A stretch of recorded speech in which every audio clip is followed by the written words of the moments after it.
Visakha steel plant ప్రైవేటీకరణ ఆగదు అంటూ వైఎస్ఆర్సీపీ ఎంపీ గొల్లబాబురావు అడిగిన ప్రశ్నకు కేంద్ర ఉక్కు శాఖ మంత్రి కుమారస్వామి లిఖితపూర్వకంగా సమాధానం ఇచ్చారు. కానీ రాష్ట్రంలో ఉన్న కూటమి నేతలు మాత్రము విశాఖ స్టీల్ ప్లాంట్ ప్రైవేటీకరణ జరగదు అంటూ ప్రజలను మభ్యపెట్టే విధంగా మాట్లాడుతున్నారు.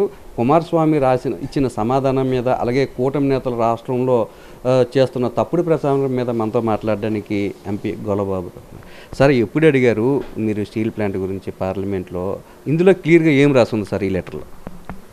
నేను మొట్టమొదటి నుంచి కూడా స్టీల్ ప్లాంట్ ప్రైవేటీకరణ జరుగుతుందంటే నిజంగా రాష్ట్రంలో విశాఖ ఉక్కు ఆంధ్రుల హక్కు అనేటువంటి నినాదం ఎప్పుడు నా మదిలో మెదులుతూ ఉంటుంది.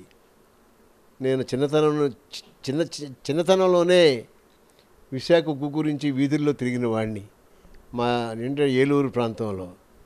అలాంటి విషయాన్ని ఈ రోజున పార్లమెంట్లో 28 మొన్న పోయిన నెల 20వ తారీఖు 8వ నెల పార్లమెంట్లో స్పెషల్ మెన్షన్ కింద నేను ప్రైవేటీకరణ జరిగితే ప్రజలు కానీ ఉద్యోగులు కానీ ఆ ప్రాంతం కానీ నష్టపోతుందని చెప్పి అడిగిన ప్రశ్నకి కుమారస్వామి గారు నాకు రిప్లై ఇవ్వటం జరిగింది. ఆ రిప్లై 16వ తారీఖు సెప్టెంబర్ రోజున ఆయన సంతకం పెట్టి నాకు పంపించడం జరిగింది.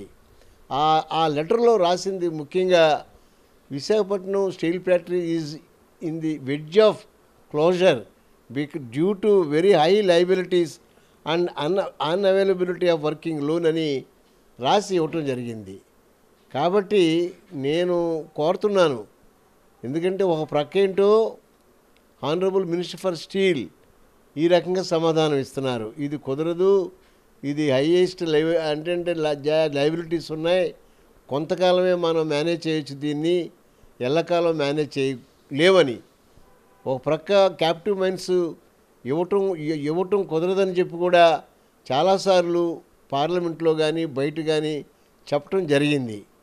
ఈ నేపథ్యంలో నేను ఈ యొక్క లెటర్ని తీసుకుని మొన్న ప్రెస్ మీట్లో చెప్పడం జరిగింది. ఒకటే చెప్పాను, ఈ విషయాన్ని విశాఖపట్నం ప్రజలందరూ కూడా అర్థం చేసుకోవాలి.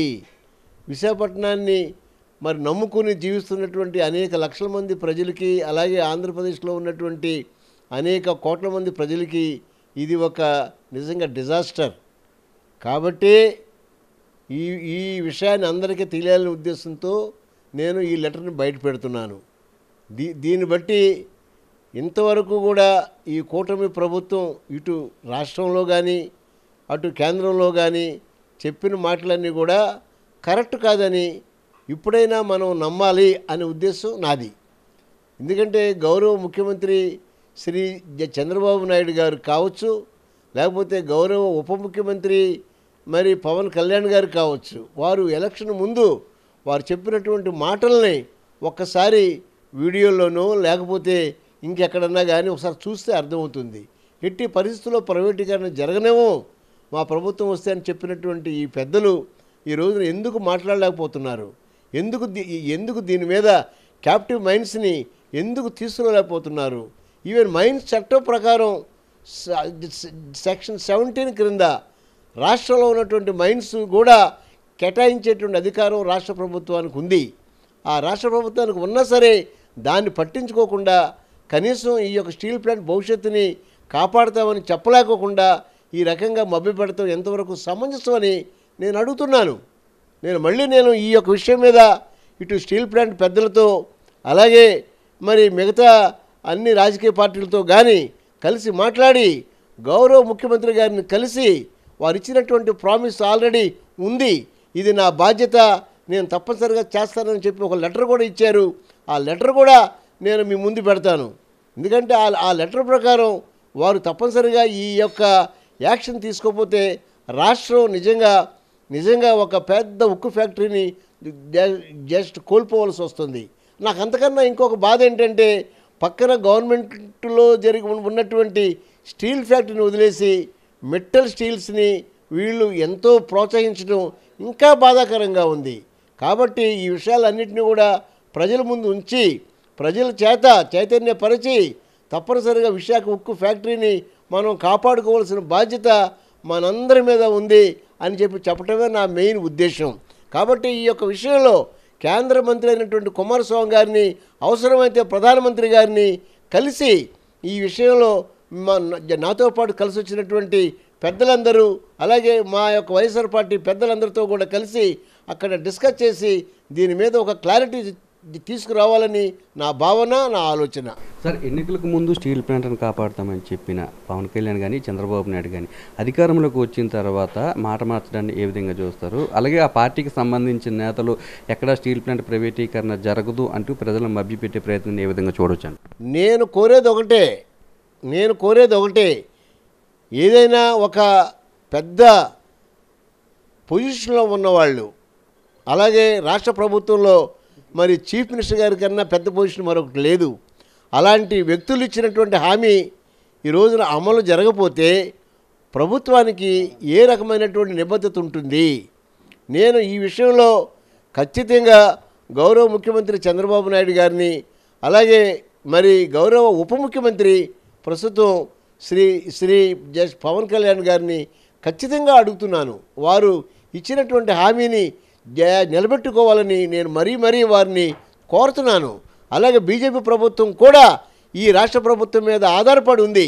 వారు ఆ బీజేపీ ప్రభుత్వంతో మాట్లాడి స్టీల్ ఫ్యాక్టరీని మరి నిలబెట్టేటువంటి ఒక మహత్తరమైనటువంటి కార్యం చేపడతారని ఇప్పుడు కూడా నేను నమ్ముతూనే ఉన్నాను. సార్, వైఎస్ జగన్మోహన్ రెడ్డి సీఎంగా ఉన్న సమయంలో అసలు ప్రైవేటీకరణ వైపు చూడడానికి కేంద్ర ప్రభుత్వం భయపడే పరిస్థితి ఉండేది. కానీ ఈ కూటమి ప్రభుత్వం అధికారంలోకి వచ్చిన తర్వాత డైరెక్ట్గా మీరు అడిగిన ప్రశ్నకు సమాధానం ఇస్తాను, మేము స్టీల్ ప్లాంట్ని ప్రైవేటీకరణ చేసేస్తాం అంటే స్టీల్ ప్లాంట్ మీద వైఎస్ జగన్మోహన్ రెడ్డికి ఉన్న చిత్తశుద్ధిని ఏ విధంగా చూడవచ్చు? కూటమి నేతలకు ఉన్న చిత్తశుద్ధిని ఏ విధంగా చూడవచ్చు?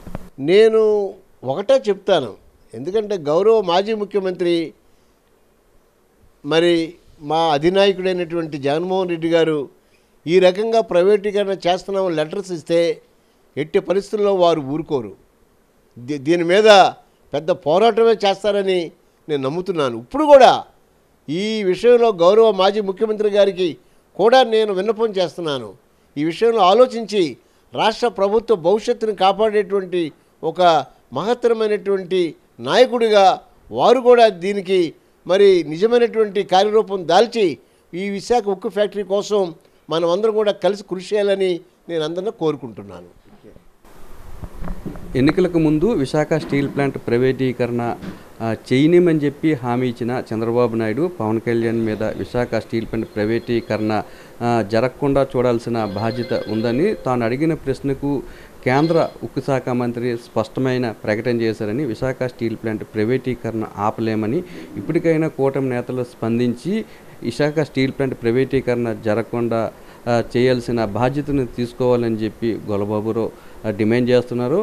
తాను కూడా కేంద్ర ఉక్కు శాఖ మంత్రి కుమారస్వామిని, ప్రధానమంత్రిని కూడా కలిసి దీని మీద మరొకసారి నిర్ణయాన్ని పునఃసమీక్షించాలని కోరుతామని చెప్తున్నారు.